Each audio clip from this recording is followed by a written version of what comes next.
Right, vazukuru vasekuru Saint.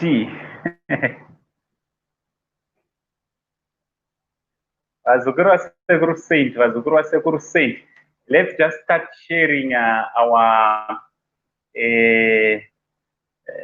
link and ngati-invite vamwe vauye ku stream iri kunakidza handiti stream iri kunakidza iri panapa. Let's just share. Indatotanga kare kutoshare handiti. Tatotanga kare kushare. Let's just share.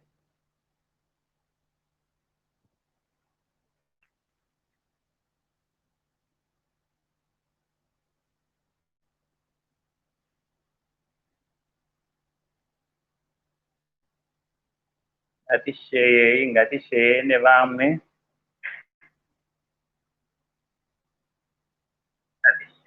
Ngatishare nevamwe.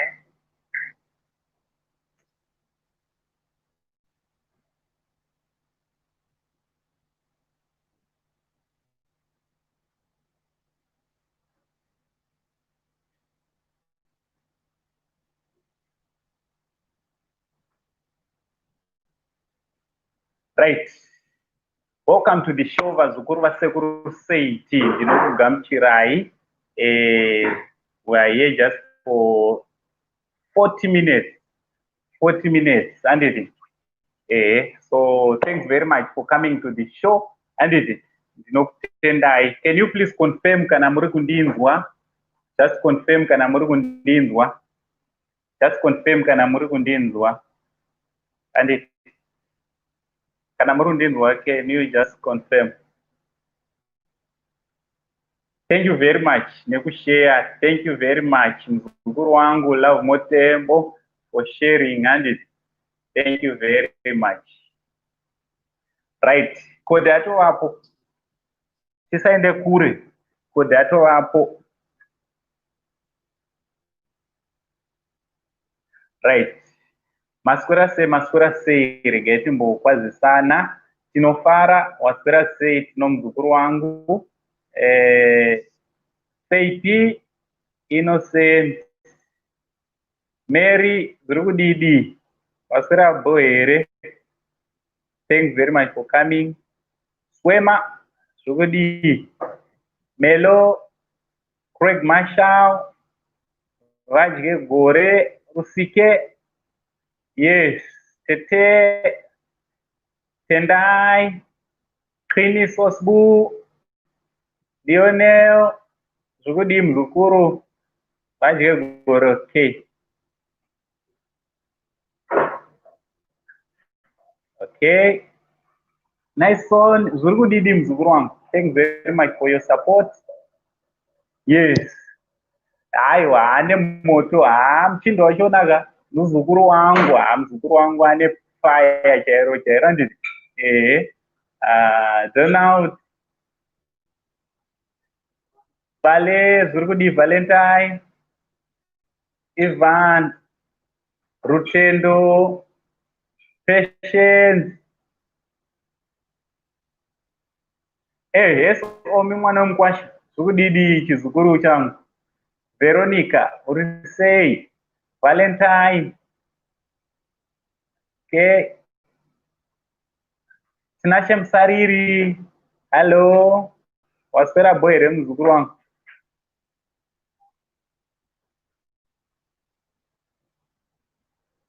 Vale. Okay. Enya Marangi Icon. Alright, thanks very much for confirming with Ndrukunzwika. Right, Vale Zurugudidi. Okay. Tete Rutendo pano mwansinere. Learn more. Waswera boyere. Georgina Zurugudi. Bliss Mushis. Zurugudi Bliss. Please umbopinda mu studio. Ndima YouTuber zachona tinechidoti mupote mchipinda mu studio. Bliss Mushis, she's a YouTuber nditi. Let's go and subscribe to Bliss Mushis. Right. Joyce, nasu wanonoga Joyce. Zurugudi mzukuru wangu Joy. Right. Right. Murungu aripo atomirira. Let's share our link. kuti tichimupinze. Tikangosvika pa50 chete Murungu obva atopinda. Handiti tikangoita 50 chete Murungu ari kubva apinda. Ane moto. I'm promising you fireworks vazukuru.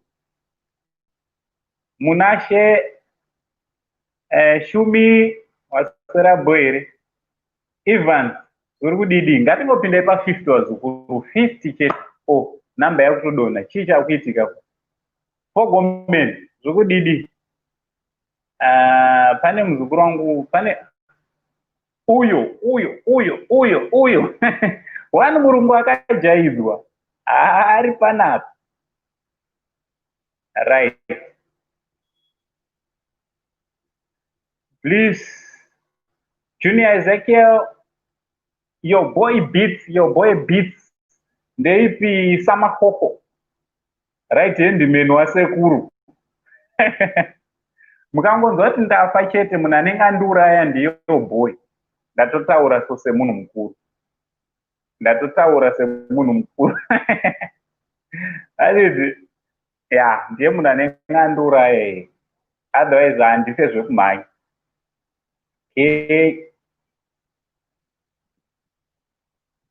Hanzi Innocent, Zudidi Innocent Williams. Dinofara. Thanks.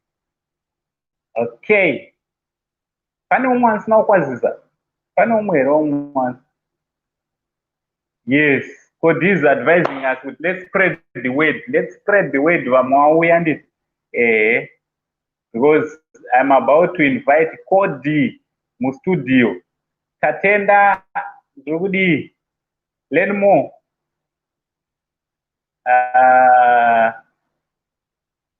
Ndirikurevesa. Jokes guys. Right, Melody. Fine. Takutanga. Right, vazukuruka chitera kana ungasati wasubscribe pa this channel. I kindly ask you mzukuruka kuti please subscribe and turn on your notification bell so whenever we upload a video you will be notified. Thanks very much. Nebasa resra munobata pamushapanapa. Basa richifamba zvakanaka, musha uchienda mberi. Handiti? So nasi tine one Murungu Akajaidzwa wepaZimbabwe anonzi Cody Rank Marshal. Handiti?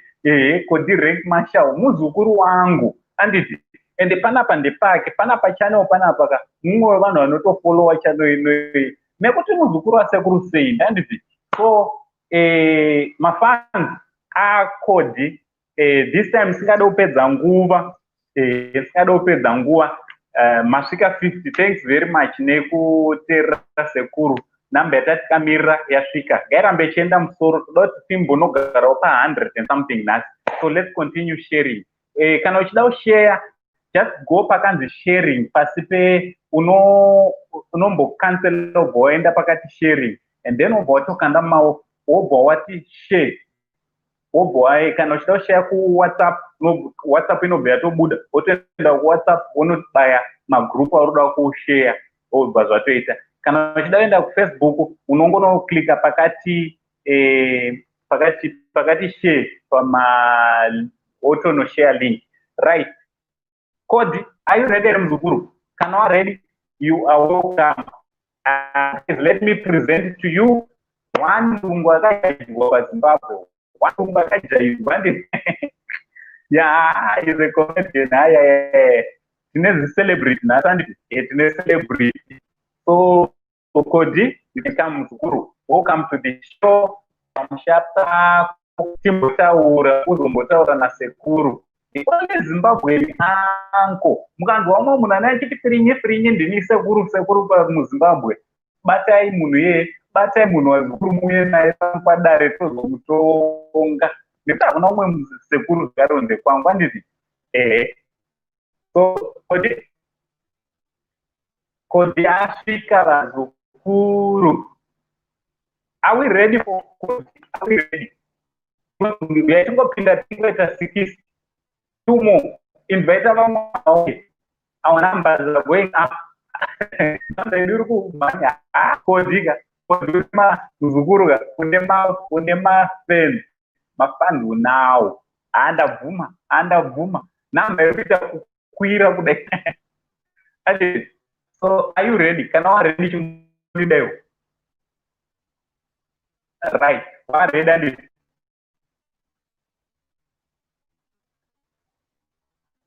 Okay, ndakupinza Cody Rank Marshal Windi wani muwiti murungu paZimbabwe.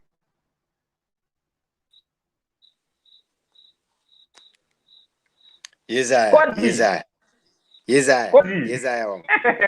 Wani murungu akajaidzwa. Urisezuku. Aindri bosha, lola tingati kudinye COVID. Ngwe COVID nongogara chimorwadza. Taura zvako. Taura zvako. Kuri nani ndizvo nyaya yachona imwe chete iyoyo. Saka pakaipa. Right. Welcome to the show Pasaidi TV Family Channel. Aiwa, tinofara kuti makatiunzira pano. Tinombotaura nevanhu tichimborowa zvinhu zvakadai so. Aiwa, ndimi. Yes. Aiwa, ndinofuti tinotenda iwe nemanagement yako yese vaunobata navo basa. Makabvumawo invitation yedu kuti munge munouya nesangana nevakomananzvazi nevanin'ina vako vanokusapota nevabereki. Question iyoyo inogara ichibvunzwa nevanhu ende zvanoda kuudza ndisi kunyepa. Iwe mira Cody. Usaite chichona nyora mubhuku chekukrema. Handina kana question yandabvunza na.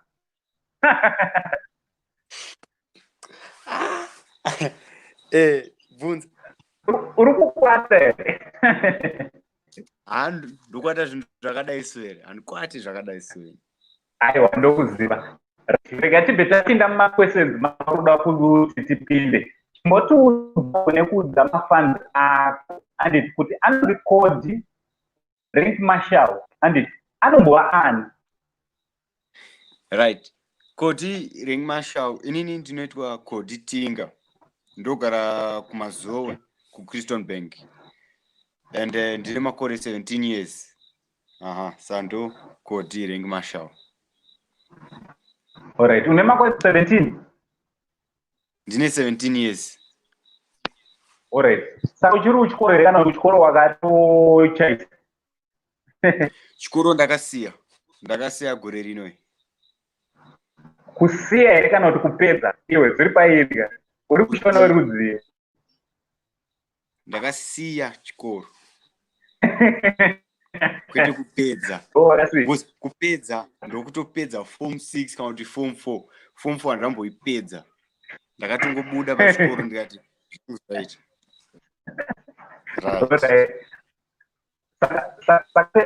Alright, feme yakakurumidza kuuya zvokuti kana uchikoro kwakusingaita dzidzike. Yeah? Asi unasokunzwa kubreka like.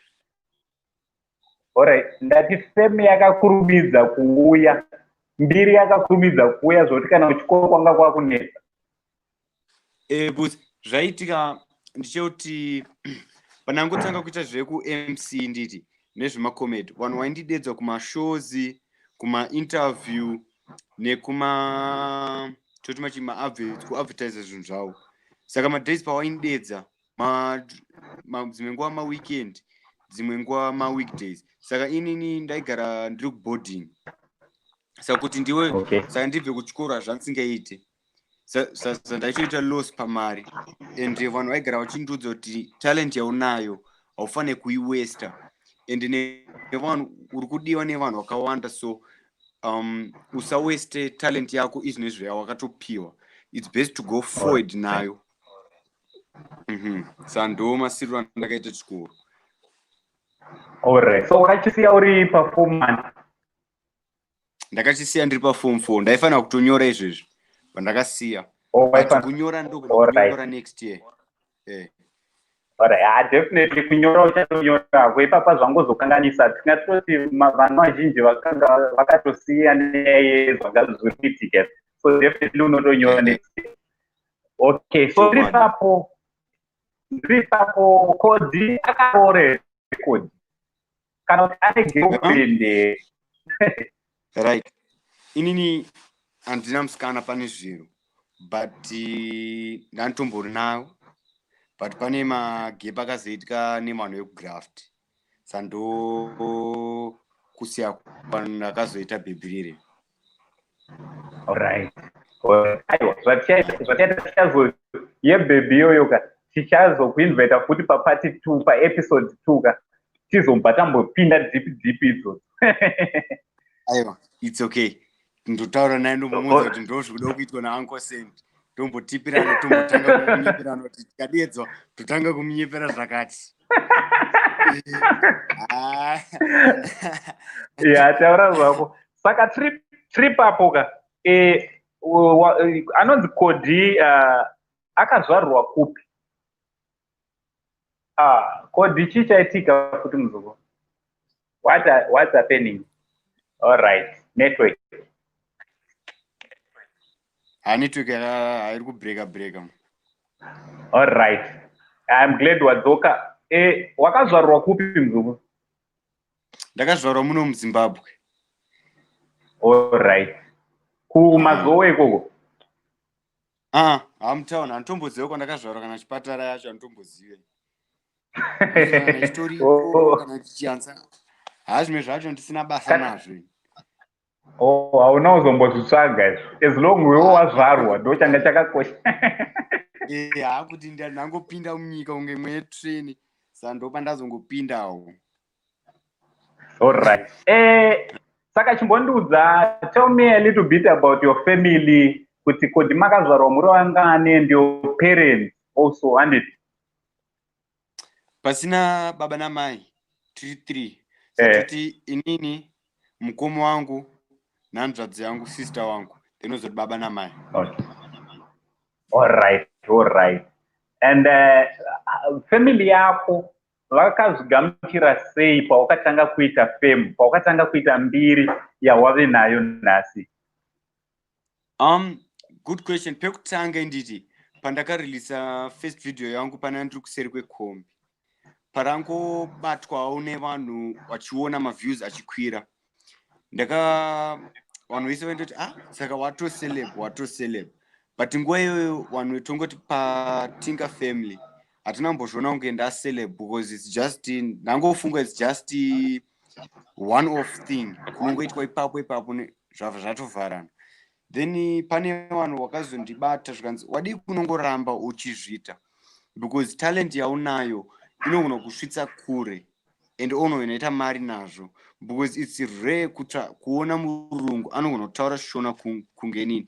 And ndo pane mhuri yangu tikatogara pasi tikatogamuchira zvese, tikatotanga kutaurirana kuti izvi what about ndikatoshandisa talent yangu to be an influencer, kushowa vanhu kuti it's not just vanhu vatema vanogona kutaura shona, but it's because chinhu chandingasinganzwisise, this other guy akambondisvikira zvikanzi vanhu vatema ndo vanonyanya kutaura chirungu but varungu havadi kutaura chishona. Saka ndo pandakazoti no, but it's true zviri kutaurwa. So at the end of the day zvandiri kutoya kuita ndichoti ndikuda kuti vamwe varungu vangu nditi kana vaone talent yakadai so it's nothing to be ashamed of, because kuti usvike, because kana wapiwa talent nditi haufaniri kuvhara talent yako, because Mwari akatokuisa panyika panapa kuti uratidze talent yako uchispreada word or maactions ako epatalent yako. Zvafanana na example yanoda kupa, it's like Messi nditi angane chipo yebhora, tasamuone paasvika izvinezvi, da anambodaro kuratidza vanhu talent yake ka haanambosvika, angasingasvike paakasvika. Yes. Saka all right, question. Right. Hata kunzwisisa. So chitiudza iwewe kuti musi wawakatanga kuita zvemaskits anditi pawakatanga kuita maskits, do you still remember your first skit rawakaita tora attention yeruzhinji rweZimbabwe. Right, iyo ndichiri kuiziva. It was madhezi andizoziva hangu, but pazvakaitira ndichiri kuziva. Madhezi aya ndaigona kuenda kana pasupermarket pedu, local supermarket parank pedu. Ndaigona kutuma kana vanhu vekumakombi kuti amana enomonitengera uchakati mutown, kana iri bhutsu, kana iri hembe, kana iri chikafu or anything, ndaigona kuvatuma. Then one day ndakazoti ndikuda kuti saka imi munenge muchiloda sei makombi kumarank uko mutown, muna 4th, muna 2nd, muna 1st, vanzi ndo malodra unenge tichiita. Ndopa ndakazokwira pamusoro pebhazi ndichidedzera kuti 4th kopakabhana I remember. Saka ndo pakazoita mbiri yangu ipapapo, ndo pandakatangira. Yeah, I remember that one. So Cody, pane umwe comedian ka mukarada anotaura chimanyika anonzi Chris, wandoda kuti umbosangana naye nhasi. It's okay. Wandoda kuti umbomhoresa. So what I'm going to do, I'm going to let me invite Link and invite Chris. Guys, we've got another tine umwe muzukuru wangu mukaradi anditi anonzi Chris, the comedian, anotaura chimanyika. So Chris, rega ndikuinvite odautaura chimanyika ndoda kuti ndimbonzwa kuti Chris ndakuisira link uya mustudio ukaona time. All right. Right, muzukuru chindiudza iwewe uri munhu wandaona kuti unowirira nemacelebrities akawanda, the likes of ana Jasignal, ana Baba Harare, and uri munhu wandakaona kuti unogona kutamba zingei. Aiwa kuti rova madhanzi unotamba, wakazvidzidza kupi izvozvo? Zvese izvozvo ndangozvidzidzira kumaraini kwangu kunoko.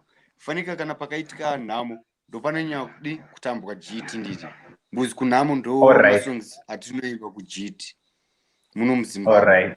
So ndopa ndakatanga kuzvongorora ndichiona vanhu vachitamba Chit iyoyo, ndikazoti izvi zvinoita kunge zvinonakidza. Ndo the first time ndakatanga kutamba Chit, and ndopa ndakazodedzwa naBaba Harare zvikanzi unomagona eri madhanza ekuti panext album pangu ndikuda kuti utambe.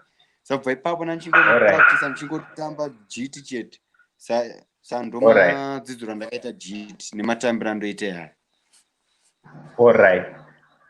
Okay. Let me add Chris.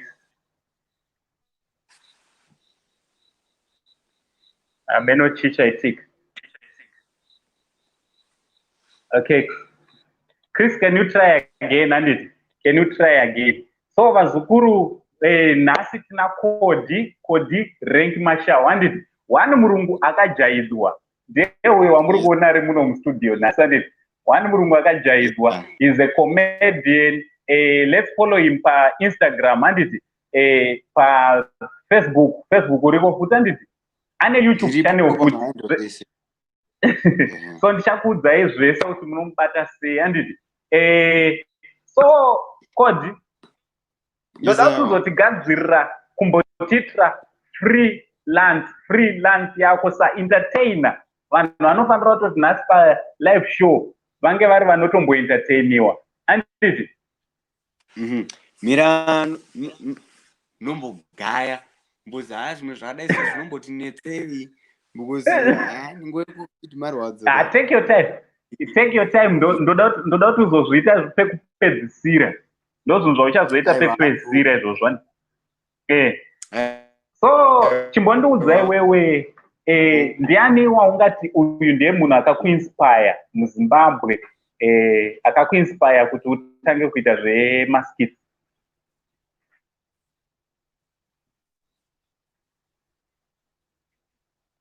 Si ndingakunyepere, hapana munhu akandiinspire kuti ita zvemaskits izvozvo. Madays aya ndatsina nabasa nawo, saka ndaingozvita ndega, ndangozviti ndozvandiri ndingori munhu wekunakidzwa.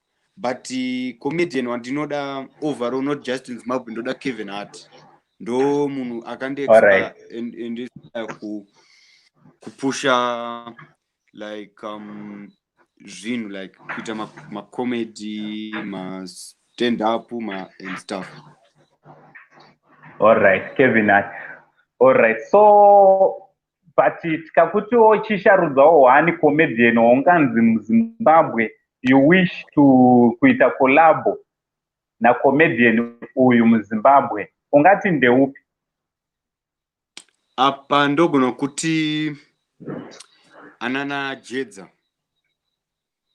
All right, Ana Jedza, I hope. All right. Cause what my musicians ndeupi? All right. Pama musicians muZimbabwe ndeupi musician waunoti uyu ndofarira music yake zvakanyanya? I know you are a fan unofarira music yema musicians akawanda, but unongotidonhedzerawo one, siyawo something. Aindoda Baba Harare, hanzi kuda kukunyepera. Baba Harare. So what we are going to do, I think we're going to invite Baba Harare on our next show. We are going to try and talk to Baba Harare. Vambo weya panapa Baba Harare. Kutotaura kwawatongoita kuti Baba Harare ka ndo vabva vatova nechimuti. Yes.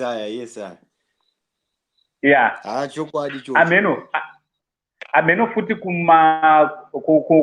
kumuri yeSaint TV kuti vanoto ani tiri papo zvakare international level. At international level ndopi artist waunofarira zvakanyanya?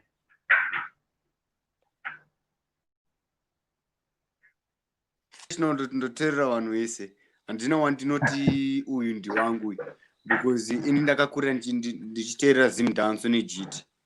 Saka kunze uko handinongoteererawo panongonzo shungu kuti nhasi ndoda kumboteererawo Ed Sheeran, Post Malone, 21 Savage, nongoti nhasi ndongonzo shungu nazvo. Kana mangwana ndoona kuti ndeshungu neJit, handina kunze kunyika uko.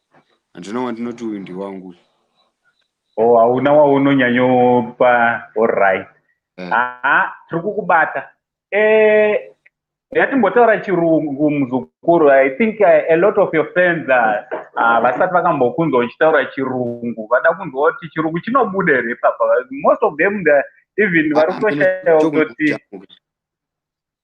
chinogona kujambuka chirungu chacho. Chokunongojamuka chirungu chacho. So iwe uri black man ine white skin, ndosaka iwe uri mwana wehanzvadzi yangu. Handiti unoziva izvozvo? Uri mwana wehanzvadzi yangu. I'm the only Zimbabwean uncle. Yes. Aiwa, ndindega sekuru ka muZimbabwe. Ukatonzwa umwe anenge achiti ndini sekuru firinyi, munhu ebatai mumuwinze pano padare. Ari kubirira. Andinokudza. Usatye ndomutsvaga munhu akadaro. Ndiri wani Murungu Akajaidzwa. Iwo uri Murungu akati watakatojayidza chaizvo. Ende unozwa kuti zvinonetsa Murungu ukamujaidza sezvatakakuita izvi. Kukudzora kwacho kwakutonetsa. Zvakutonetsa. Rega ndiise link anditi. Ndiri kuisa link vazukuru. I'm just inviting only two vanhu vachapinda mustudio kuti vazombouya kwazisa Cody Rank Marshal. Handiti mafans aCody Rank Marshal. I'm going to invite tati chirungu hatichigone neniwo futi chinondinetsa. Chirungu chinondivhara. So ndosaka ndakatongoda kutsvaga murungu anotaura shona. Ndakambodana murungu panapa ndakataura chiShongrish. Sure. Ndakapinda busy. All right. Hanzi na Tanku Pranks. His Shona is good. Regai mboverenga makomenti. Thank you. Unomuketa? Ndomuketa. Thank you. Pranks. Nomziano. Anombouya kwakumaraini kwangu. Boere mukoma wangu. Serious? Murungu kasi. Ayo. Muboy. Anogara chiyo kumaraini. Muboy sewe so. Ayo. Iori muboy ari muganda jena. Chokwadi chocho. All right. Peti chimbomira muzukuru wangu ndichanande. Chimboburuka pane munhu wandandakamirira watoda kuti ambokwira pana. Right. Hey, what's up, Excel? Is it like what's happening there? Network. Hey, what's up, Excel? Dabandana manyika man. Hey, munotambere sekuru. Mumanyika. Samanyika. Hey, munotambere sekuru. Tichambopfeke mask kuno kutata kwara samanyika. Network yako iri kunetsa asa usiku. Dati timbobhuya se. Takwara ngeCovid kuno. Don't get too close because you get COVID. All right, yai papo uri kurevesa. Murungu zisa Cody uri bo. Aiwa, usadwa mweza bodoro uri kumashure kwako.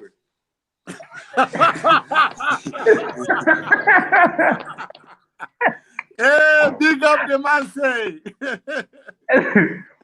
Boy. All right, sekuru no ndini ndauya panapa muzukuru wenyu ndauya timbobhuya. Ayo, wagona ndosaka ndatumbouya panapa ndikati Chris uyu anonzi Chris uyu Cody ndi Chris uyu. Yes, aya wangu. Anonzi Chris ari pa London pa so apo kuchando. Wani mukaradha kapusa. Wani mukaradha kuchando sashi. Shauya iko. All right. I know. Wewe uchantengira wao. Uda werudzi mukoma. Bo, atichasvika gore chauya. Ayo. Ngambona ka cash. Ayo ndinotokuunza ndini. Tara neni mushe kuunza kuno. Aiwa. Iko kundofuna kufana ngoenda na Cody. Inzwaika. I think Cody neni trufana ngoenda kulantoka. Pana imwe show iri kurongwa nevamwe mabhozida aritori padhuze na Chris vari kuronga rimwe zishow rayondo sister. So I think it's chatonge tiri tongori ma-MC inini na Cody tisine tiri ma-MC papo. Big up ndizvo 100%. Chokwadi chocho. Right. Chris chimbotiudzawo kuti anombonzi Chris ndiani uyu anonzi Chris mukaradhu. Nhasi ndati ndikuinze mesi mukaradhu uyu ari kubhuya akatidzidza kupi chimanyika. Sekuru inini ndakabarwe kubocha. All right. Ndakabarwe pamuchenje. Kana muchiziya ndini diamond racho mwazwa. All right. Kana mwechide kuziya mamangu namayangu wakabvepi endai mombozwa pana Chit village mombobvunza nazukuru ananyakapeni ochokupangirai. All right. Mwazwa ere. Ai ndiri kukuzwa. Mukoma wangu Cody uyu dambomutsvakira ngoda yakakura unge kudai. Koma zino wakamaisepiko wakamedza. Aiwa inozi saka. Tone itasoto. Takadaro tina saka. Amana chipomira. Aiwa amana chipomira nzomunzu. Suwa. Zina pana chantu kutombonzwa. Inditi pafe hapana chanditombokita. Saka nangozviga izvi. Saka nini ndichitaura shona ndichidhisa varungu wangu. Yo ndozvandinochikonza. Mashure shure Oh. kunge kutaura chichaiko. Ndozvanenge uchindinzwa. Iwe Cody. Asi Cody. Cody wewe. Cody wakamboenda kumanyika kwana manyika. Wakamboenda kwana manyika ere. Ansati. All right. Ndiri kuuya Zimbabwe manje ndoda kutora tizomborova road trip kitakananga kumakomoyo. Kunobva Don Williams. All right, Chris. Thanks very much, Chrisika. Thank you very much. Young man, all keep right. up. I love what you're doing, Cody. Enough respect. Keep up the fire burning higher. Thanks. Enough respect. Thanks so much. Okay, one love. Okay, bye-bye. All right. Thanks, much love. Right. Wamona mkaradhi wekwamarangi. Kumakomo wepabocha. Right. Rega ndipinze 1 or 2 of your fans vazombotaura newe handiti. Right, rega ndipinze 1 or 2. Handiri kupinza vanhu vane mafesi chete, handisi kupinza vanhu vakavharika kumeso. That I'm not doing at all. Chokwadi zvokuvharana kumeso. Ini ndakauya palive aiwa. Right. Priscilla. Sekuru. Zviri kudi muzukuru mwana hanzvadzi yangu? Sekuru ndiri right. Ndiri kuno kuNamibia but ndinodakadzwa nemi. Thanks very much muzukuru wangu. Ndinotenda nesupport yese yandinoona uchipa pamusha penyu. Ndizvo chaizvo sekuru. Right, taura nehanzvadzi yako Cody uyo wauya pamusha penyu nhasi. Ndoda kuti yes Cody ndochekutanga. Makadi yenyu mama, totanga takwazisai. Makadi yenyu. Ndiri right chaizvo ende ndafara kutaura newe. Aiwa isi tinofara, hai dambudziko 1 ndiye COVID chete. Yekutadzisa tiende Ndoda kuti umbonditaurira, sorry ndiri kumhanya. It's okay. Ndoda kuti umbonditaurira word 1 rekuti chibhaga svogodo.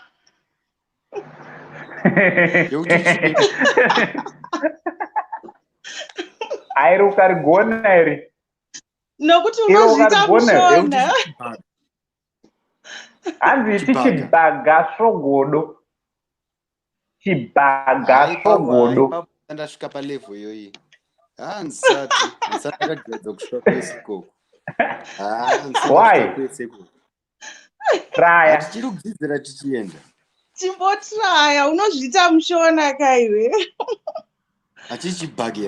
Chibhagera chekurwa munhu. Chibhaga svogodo. Chibhaga svogodo. Chibhaga svogodo. Haisi chikafu. All right.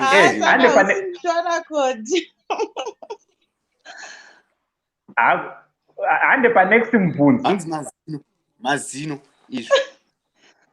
Ndagona. Next mubvunzo chimbonditaurirawo word rekuti majichimbo. Wachataura zvinonyadzisira panapa. Zvinhu zvacho zvambunoti ndipindure zviya mahwani maraini kwangu ndo zvatinoti mahwani murambi kunge mavheji mujembi manzo. Hanzi mahwani murambi kunge mavheji. Sekuru ndimbonorova shawa isai mumwe. All right, thanks very much for coming. Right, ndakutora. All right. Thank you. All right, bye-bye. Right, iwo mkwasha gara apa. Usataure, usadii, chingogara uri ipapo chete. All right. Rega timbotite tichinja gender nditi. Right. Rega timbopinza muzukuru wangu anonzi Love More. Right. Muzukuru wangu. Right. Muzukuru wangu Love More.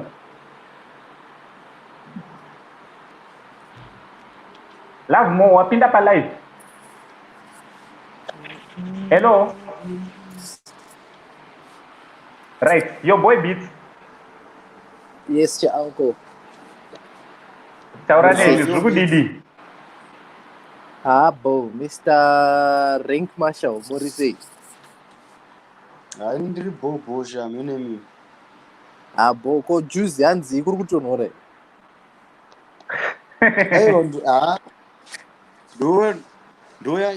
ndoyangiri padhuze kuti ndipfeke manje Ndo atai interview. pasi pacho ndikana hembe Marank Marshal asha hembe. Asha hembe.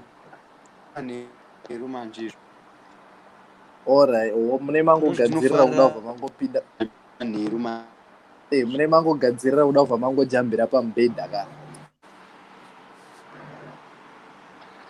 hapo kucho unongobuda panze tichirwa marounds manheru saka ndinge to prepared kekugara. Otherwise kuri sei paZimbabwe nekumazowe. Kuri boha covid chete ndo chakangotibata chete. Covid iri kurova munhu wese haisi kujaira. Taurai. Ndoshona yega yaakakrema iyo. Ekuti covid. Ungoti COVID ndo iri kungotitambudza. Atonyora kabhuku kake so andori nekabhuku sezvo ndakaite. Zaya. But Mr. Cody, mati mune 17 years, ndaubvunza confidence apa. Kasi munomborova dzimwe dzedze here because confidence dzacho dzakanyanya for a 17-year-old. Inini handite izvozvo. Ambati. Zvinovhiringidza picture. Saka muri right because I like your confidence. You don't look like you're 17. You look like someone in my late 20s and all. So that one is a good thing, like on your side. In mukeria yenyu yamunoita. I'm sure zvichakuendesa imberi. Murambe makadaro kudara. Musatombodzorwa mumashure. Aiwa, thank you uncle. Thanks uncle. Your boy. Your boy. Uri kuona here namba iri panapa nhasi ndopanda believe kuti akodha nechaungo. Aiwa plus nesota anchibata basa tatombonodeketera life isati yatanga kuti vanhu vauye. Right. Trip apo ka. Mufaye nemubvunzo. Mufaye nemubvunzo. So what else can we look forward to you? Obviously about COVID yakamisa zvinhu, but after COVID what can we expect from you?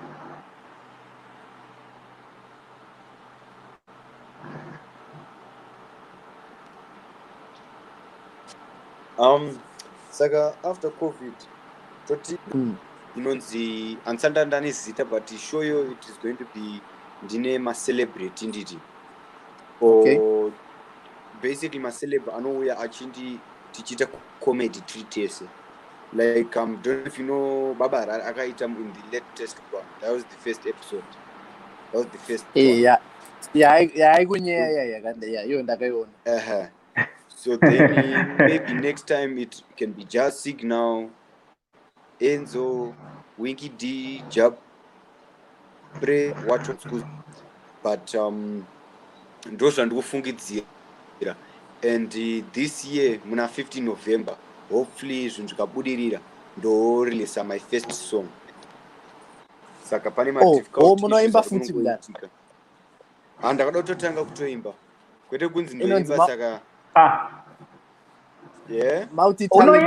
multi-talented. Cody unoimba kunokushaya au.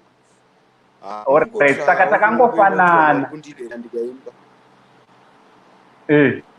plus semunhu atogadzira fan base kare hazvizombonyanyonesa. Zvinhu zvikabudirira ndenda comedy kuimba neinfluencer zvinhu zvikabudirira. Saka pakuimba ungapinde mujiti here kana kuti unoenda kuzim dance kana kusungura? Isusu ndakazofunga tikuda kuunza something in new kuti ngoma yacho chaiyo like beat racho nenge ndeyechirungu panenge ndichimba shona nditi. Okay. Saka pane song yakatonyorwa for type of music iyoyo. Saka pandopinda mustudio next time ndikuda kutanga kuona kuti zvatikufungidzira zvinoita will it be making sense, or for example zvikaita zvatikufungidzira ndoenda kuzim dance kumberi kwacho ndinozoenda kujit, then kumberi kwacho ndokunokuenda kuna kusungura ndichingorova mazhandre ese ndione kuti yipi iri kunatsa kundibata and yipi iri kunatsa kudiwa nevanhu, kuti vari kundida here ndiite zim dance or gt hip hop or what. Saka apa takutogadzira album apa takutoexpecta album because antu zvinenge zvakarongeka manje yacho yakarongeka album because it's not album yet, but hopefully this year ndokunobudisa at least 3 to 2 songs. Saka toti muna November then togonokuona kuti maviews acho akamira sei, then tozongoti pa Christmas toita imwe hit song pa Christmas. Aiwa, right. Right. Zvemusic zazvinhu. Right. Cody ndakakuona unofarira, ndakakuona uchirapa shumba chaicho. Ndakakuona uchitesta shumba kuti haufa. Shumba dzepadheni penyu here. Pashumba dzidzi. Dzanzi rupenyu dzakangoiswa mushongo yekurarisa chete. Oh, all right. So chindiudza unoera chii? Ndiwo mutupo wako here? Unoera chii? Handina mutupo. Iwe. Ina handina. Musamumanikidze tompa wemhofu ko zvinorambidzwa. Aiwa. Tompa mhofu vanhu vanongondedza mukomashuru. Vanhu vanongondedza shumba chete. Wakafitwa nemhofu yo because confidence dzako chete ndedza mhofu ngeini. Pane umwe muzukuru wangu ambobvunza kukanzi Cody, zita rako reshona unonzi aniwo? Mati? Zita rako reshona? Ring Marshal.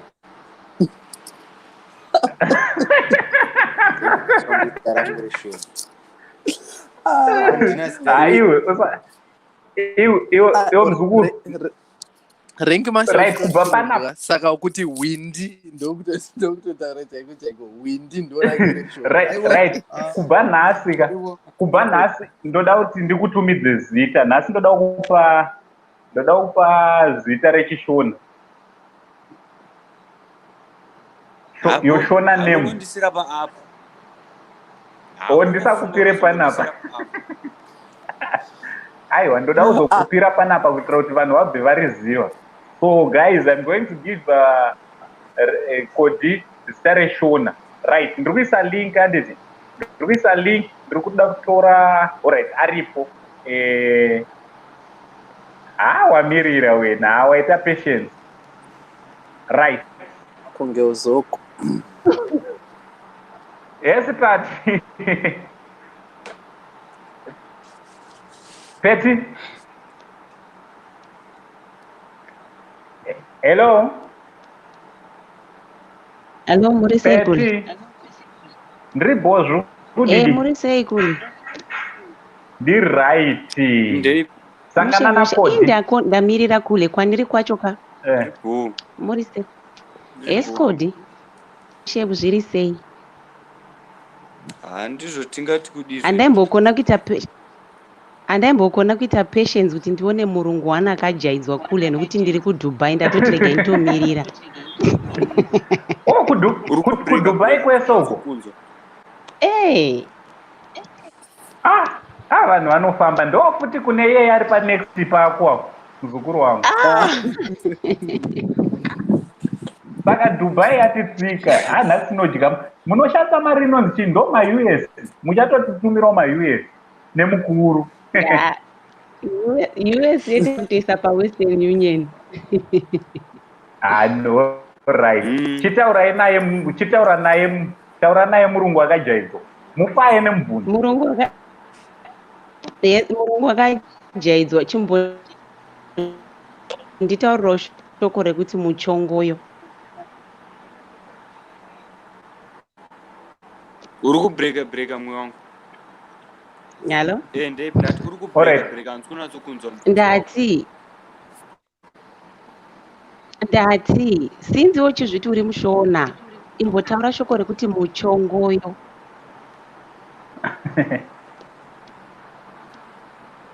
Hanzi iti muchongoyo. Ndikuza nawe network iri kwangu. Iti muchongoyo. Cody.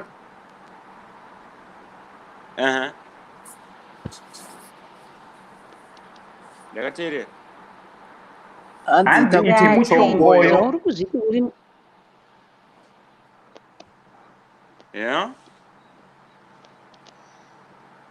ita kuti muchongoyo.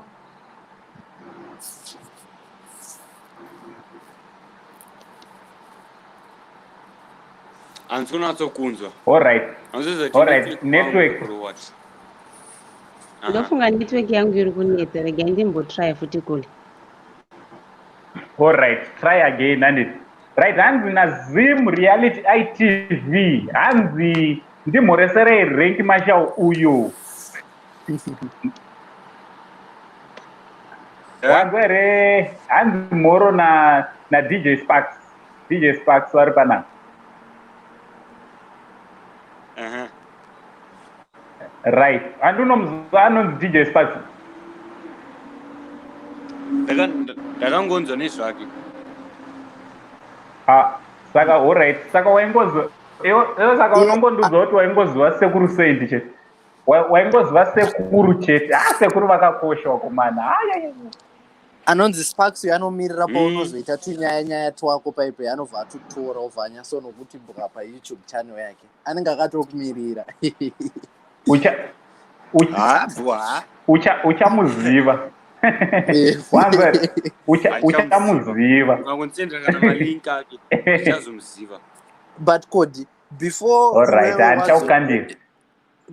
waita inonzi video yako uri pakombi yaita viral, wangoone rimwe zita iri raungofunga kuti ungazozvitumidza besides kuti Cody the rank Marshal?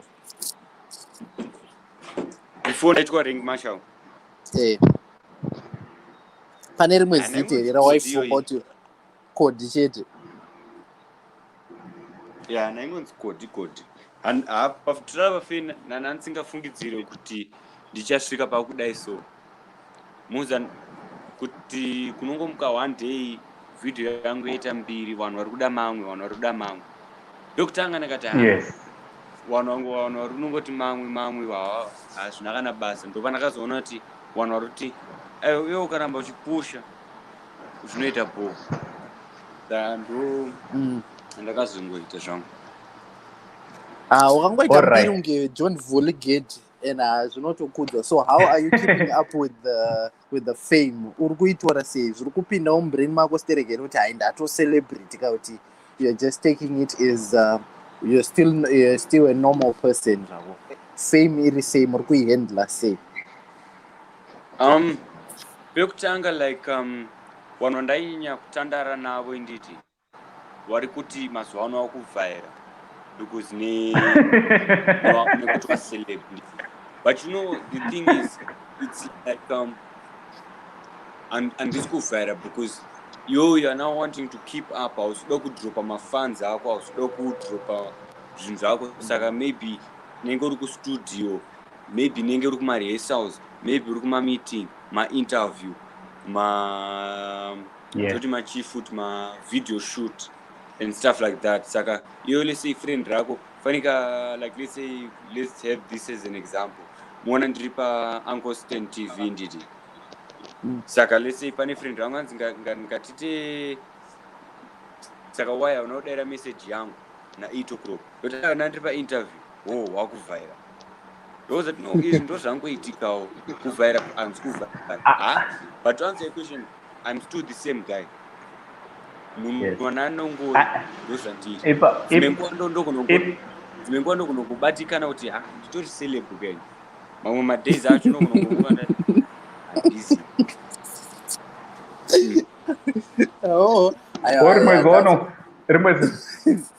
Rimwe zuva nongomuka uchitongofunga kuti hausa haizvozvo ndoziva zvangofanira ndi muzukuru inini kungozwa ndiri YouTuber pamwe pachona ndombozvitarisa nongoti zvinhu zvepafoni but time uzofunga kuti saka pane vakutongondiziva ndisati akundasvika si ndatoriwo ne2-3 vanhu vakundiziva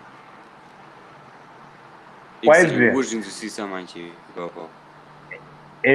Right, sekuru havanzi uri kuzvinzwisisa, rega ndigare ndakugadzirisa shona. Sekuru vanonzi muri kuzvinzwisisa.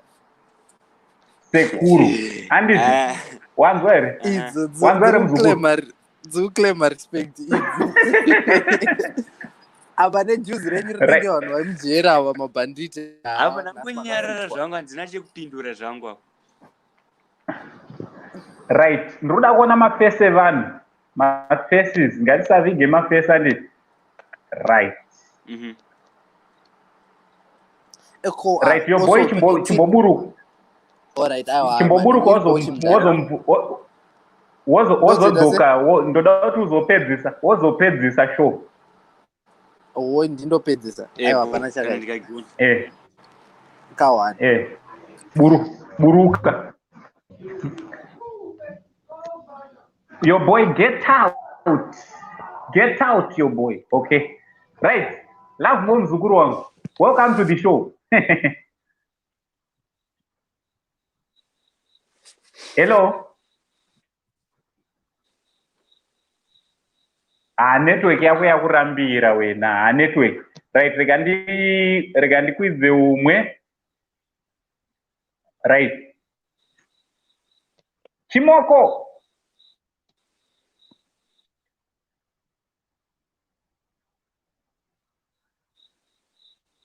Saka Cody this year ndezvipi zvatiri kutarisira kuti uchati ndezvipi zvatiri kutingatarisire kubva kwauri zvauri kutibikira?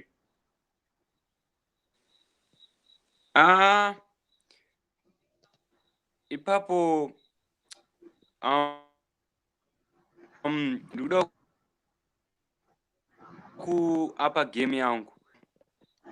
Alright. Bokunongotera kuti zvimwe zvakuita pakuimba and stuff like that.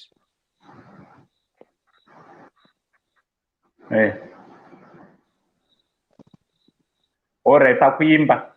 Alright. Show yedu yakusvika kumaguma nditi ndikuda kungoti ndingopinza one last person of which ameno chichiri kuitika nevanhu vandiri kujoinidza. Right, ameno chichiri kuitika. Uyu ndi I don't know what's happening. Right, vazukuru ndiri kuda kuti ndidane one munhu wekupedzisira. Right, ndisandadane munhu wekupedzisira. Ndaisa link munhu wekupedzisira kwirako pa link up. Cody, Chit pa freestyle yako. Anything. Chauda kuoitira mafans ako. Kuti vangosara ne-something. Siya something. Ndinofunga manje. Saka pane imwe nguva inditi pandakaenda kukariba. Nditi. Alright. Saka ndakasangana nenyati musango. Alright. Saka nyati yebva ti kuna irenga Marshal ndunza kambiri yako ichibva kuna shumba. Alright. Mbiri yangu ipi? Zvikanzi ndunza mbiri yako kuti wawe kunoku uchida kupedza muka dzese. Okay. Ndopedza muka dzipi futi amuna kana muka munhu. Nyati yabva dziripo. Inini ndimanje ndiri mombe. Uri mombe kana kuti uri nyati. zvikanzi apo mubvunza anga asingagone kupindura manje anga kuvujamuka jamuka sanati ndopandakazoti saka you are not meat but you are now beef ndo zvakutaura ndopayaperera nyaya yacho statement ndeyekuti saka moral of the story iti moral of the story ndeyekuti kana usina simba rekusvika paunosvika paupenyu hauchazi nyama wabeef because beef waibika inogweduka gweduka kuti udye but kana wanyama inenge wakasimba nyama inenge isati yabikwa saka upenyu unofanira kuita kunge nyama isina kubikwa kuitira kuti chero chinenge chauya. And do you know kuti in life pane chinhu chandakadzidza muzukuru uri ipapo ka usamirire kuaproviwa nemunhu kuti iwewe kana kuendosiwa nasomeone. Never expect kuti anyone will endorse you. Unototanga kutosimudza your first step ndiwe wega muridzi, handiti? Ichokwadi ichocho, very true. Yeah. So Cody chitudzawo mashoko ako ekupedzisira asi usati watudza Cody, I am extending my invitation again kwauri panguva dzinotevera. I know you are a busy someone and it's busy person anoshanda on a very busy schedule. Yes, but tichazokukoka futi kuti unge uri unoramba uchidzoka panapa. Aiwa, hamusatya handoramba nichidzoka. Ndoramba nichidzoka ndichingosipakidza vanhu veZimbabwe. Alright, no zvinofadza kana nemafanza ako chaunga changa chiripo vanhu vafara nhasi.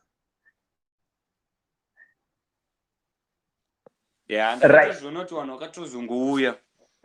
Yes. And we believe kuti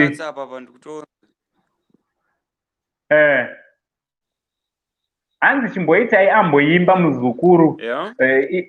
Hanzi chimbovaimbira kasiya something chero ka something. Alright, ndo kunongokuimbira. Alright.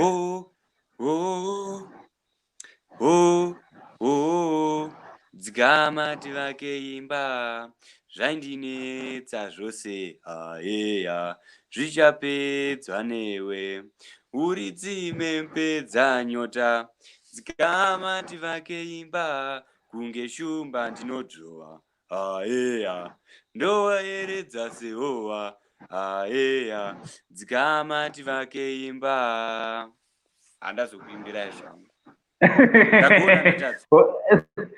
Aiwa warova unoziva kuti kana zvazopinda mustudio zvabikwa tinojamba nemagitare iwe watorova ngoma zingaiti watorova ngoma zingaiti right. Chiisira mafanzi ako mashoko ako ekupedzisira pazuva ranhasi chitiudza vanhu zvaungati aiwa nhasi ndoda kusira ruzhinji rweZimbabwe zvino nezvino.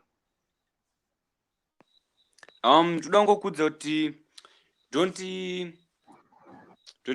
inini zvandada kutosota nditi ndakutosota zvinhu kuti ndiende umberi kuti ndokunakidzai saka ndikuramba ndichidzoka kumashure ndikuramba ndichienda umberi saka dhimo muchingonditevera dhimo zvanenchiita and ndakuda kutotanga kupinda muwanhu ndikunongosota studio like karoom kudeni kana kuti kutown kekuti inenge ndichienda pama-live stream kunge like izvi but this is going to be panenge ndichitaura nemafans angu ndichi-interacta nevanhu saka don't give up pandiri because kumberi kwacho ndikutokuratidza kuti I'm worth your while and one more thing tingogara safe nguva yeCovid. Usafunga kuti COVID yapera haisati. COVID haifa yakapera. Pamwe inogona kungoreducwa manumbers. But stay safe. Good luck nezvinhu zvese zvamunoita. Yeah.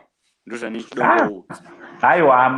Aiwa mashoko makukutu awataura muzukuru wangu. Wataura mashoko makukutu and there's one thing chandafarira pamusoro pauri tinotaura hedu and tinotaura hedu kumawhatsapp uko tichitaura.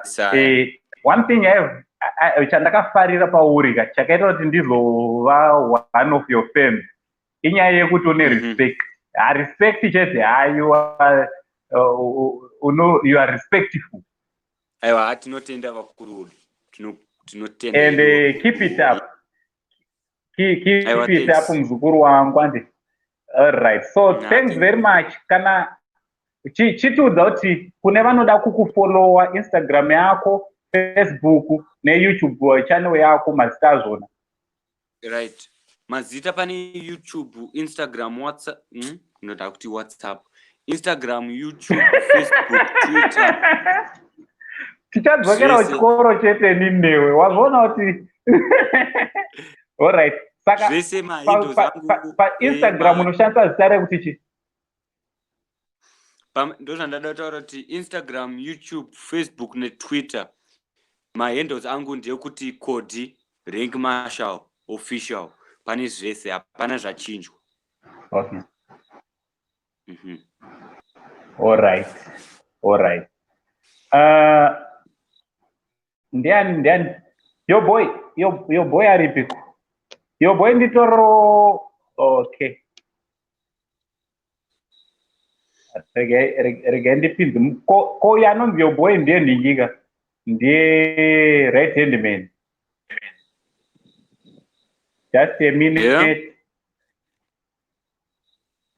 Ndoti your boy dzoka muno studio.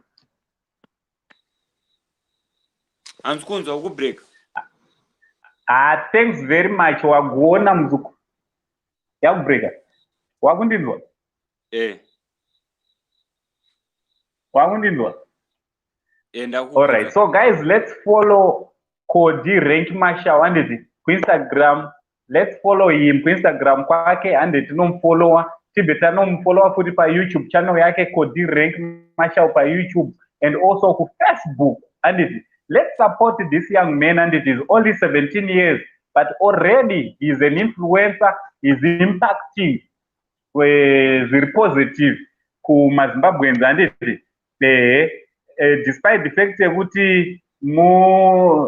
Murungu tingakuti uri murungu ere kana kuti uri munhu mutsvuku?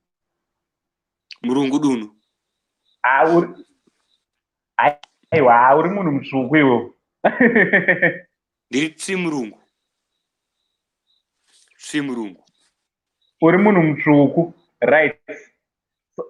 So despite the fact that munhu mutsvuku, munhu anoshanda nevamwe zvakanaka nditi. So when next can we invite you? Ndichataura na manager. Nditi. Taita kuti team yeSNTV vataure na manager.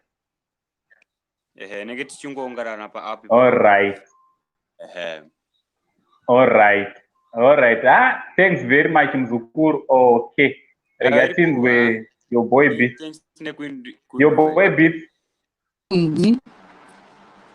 Uncle, sorry. Right. Chitaura ndazombo abadza no problem. Thanks very much for coming to the show. Yes. Thanks very much for coming to the show. Guys, kana ungasati subscribe pa this channel ka. Channel inoi iri kukuvinzira zvinopisa. And this channel is bringing you fireworks.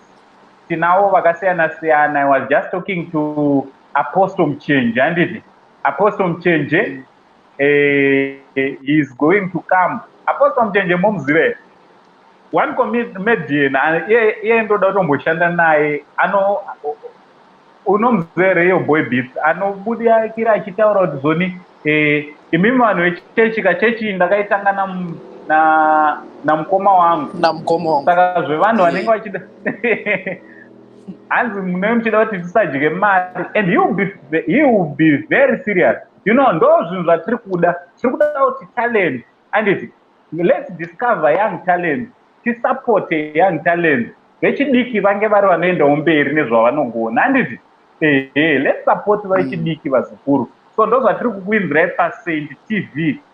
Tiri kuda kuti tinge tiri tinokudanirai maartists vese vari maprominent celebrities nema-artists vane zvavanoita mucommunity tichavadana panapa every weekend tine tichikuitirai something. Tomorrow again we're going to have someone, a guest, so check on our community tab. All right. Aiwa, TV family channel iri kufamba. TV family channel iri kufamba aisikumira.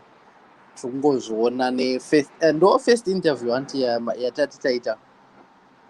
So zvinhu zvinokudzwa. Yeah, this is our first interview.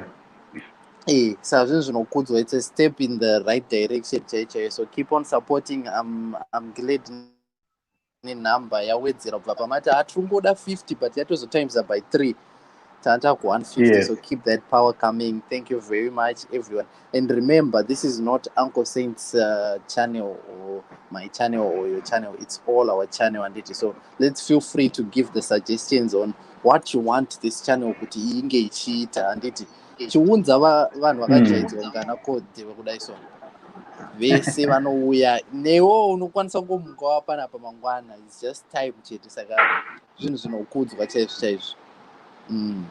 Yes, that's very true. So ngatiendewo kuti tinofollowa Uncle Saint ku Instagram asati ndatombovaka nefollowing ande munofollowa vazukuru ku Instagram anditi let's follow Uncle Saint ku Instagram. Also pane group reku Facebook rakanzi Uncle Saint rakanzi only Zimbabwean Uncle Saint ande futi tinojoina group iroro tine tichiku-updatai nekudzai zvinenge zvichiitika nditi. And also let's go and like our Facebook page rakanzi Saint TV anditi Saint TV. So number dzekubasa dze-Saint TV but dzinongobatika chete pama-working hours vazukuru anditi kusvikaona 6 o'clock dzemanheru ndopa dzinobatika kubva kuseni na 8 o'clock. Ndo dzandiri kuisa panapa ndo number dze-Saint TV, the WhatsApp kana kufona only during working hours anditi. Kune vane ma-suggestions vane zvavanenge vachida kutaura makasununguka pa WhatsApp pedu ngemuri munotizivisa anditi. Ukono chinonoka upindura usazotsamwe because it's a very busy line rinoira ndaisa panapa. Sapa unogona kutaura chero chichemo handiti kapa zvinotaurwa zvese anything can be discussed. Vanenge vachizozivisawo sekuru vanenge vatambira vanenge vachizozivisa sekuru. So also we've got another channel yakanzi Beats and Uncle Saint Reaction ande futi tinojoina ikoko. And mashoko ako ekupedzisira yoboy. Handisiri nangu ndandiri painterview but mashoko angu ekupedzisira nokuti thank you all to everyone ne-unwavering support yavanopa to my channel, to your channel, to our channel. Zvese zvamunoita, it's good. And also I saw in the comment section that people follow DJ Sparks as well. So the same people vari panapa vari pa DJ Sparks. Zvinhu zvinokurudzirwa kuti muri kuti supporta isusu semaZimbabweans. Daitaramba takangobatana like that. Keep up the good work. Tinotry by our all means kukupai zvinhu zvinonakidza. Anzi kuita sekungwavha by DJ Sparks words. Those are taita kungwavha tichikupai zvinonakidza zvinotanda dzase zvinozvi. So as you can see on this channel also, it's not only about advice yemumba yekupi entertainment zvese zviripo, saka it's like one stop shop yese unozwana panapa zvese igango panapa. Ndo mashoko angu panapa gango igango. So let's subscribe. Kana unga usati wasubscribe panapa subscribe panapa ndo paunotanga kusubscribe handiti pana sekuru venyu the only Zimbabwean uncle. Let's subscribe also kuchannel ya your boy Beat and your boy Beat ikoko kune moto futi kune imwe video rane 200 plus in 2 days 200,000 views. Hey, John Vuli Congratulations in 2 days. in 2 days. Mashura washanda.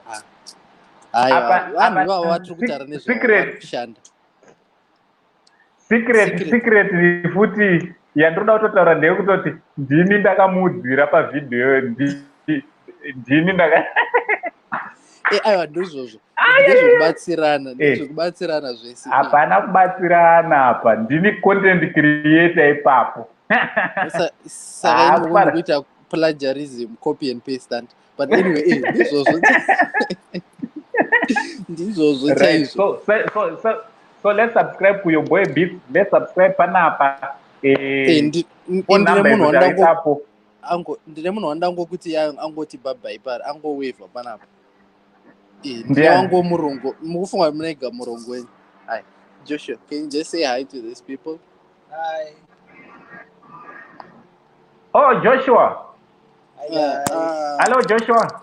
How are you? Good evening. Good evening from Dubai. Yes. How? Really? Hi. What's your name? My name is Uncle Saint. Uncle Saint. Yeah, the one I came with. You remember we talked with Saint? Yes. Hi, Saint. Nice to meet you, bro. Yes, nice meeting you too again. How's everything going? All good, all good. How about you? How are you? Are you good? No, I'm okay. Thanks very much for coming. Thanks very much for all the support. Saka isusu tati baba ikunomwanti ngamune Murungu kodi ndine wangu kunomwanti. All right, much love. Anenge akunyasorova ushona, don't worry. All right, kadzidzise kampana kangu ikapo. All right, thank you guys, Uncle. All right, thanks very much. All right, okay. Much love. So thank you very much vazukuru. Thanks. Iwe chienda kanai nai vakumani koda kuti ndisare ndichionekwa kupi handiti ndini sekuru wachona. Thanks very much. Maita basa nesupport na Uncle Saint, the only Zimbabwean uncle ngatigare tiri ready vazukuru toda kuti tirambe chingowinza entertainment na sekuru Saint chibata tichi much love, good night.